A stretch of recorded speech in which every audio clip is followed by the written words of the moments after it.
નમસ્કાર દર્શક મિત્રો, હું શીતલ મહેતા. ન્યૂઝ ઓફ કચ્છમાં આપનું સ્વાગત છે. જોઈએ આજના સમાચાર.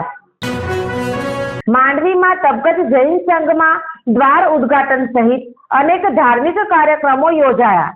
જિનાલયને અષ્ટપ્રકારી ઉપકરણો અર્પણ કરાયા. તબકત જૈન સંઘના ઉપક્રમે યશો વિજયસુરીશ્વરજી મહારાજાની નિશ્રામાં જિનાલયના દ્વાર ઉદ્ઘાટન, જૈનાચાર્યના પગલાં અને શીતલ પાર્શ્વ જિનાલયમાં આંગી અને અષ્ટપ્રકારી ઉપકરણોનું ભેટનું અર્પણ કરવાનો કાર્યક્રમ યોજાયો હતો.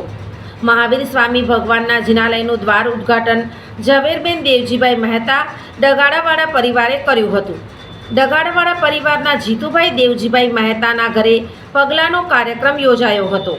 મુન્દ્રા તાલુકાના વાંકી ગામે ડિસેમ્બર માસમાં અઠ્ઠમ તપની આરાધના પણ આ જ પરિવાર કરાવનાર છે. ત્રીજા ચરણમાં શીતલનાથ અને પાર્શ્વનાથ જિનાલયના દ્વાર ઉદ્ઘાટન કરાયા હતા.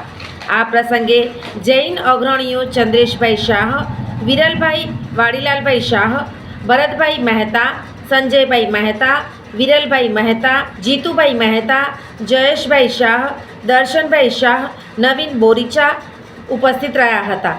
અહેવાલ દિનેશ શાહ, માંડવી.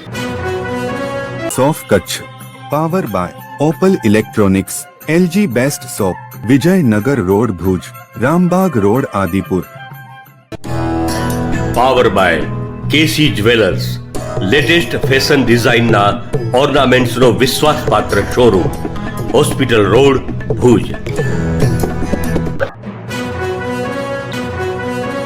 દર્શક મિત્રો, આજે તારીખ 19 નવેમ્બર 2024.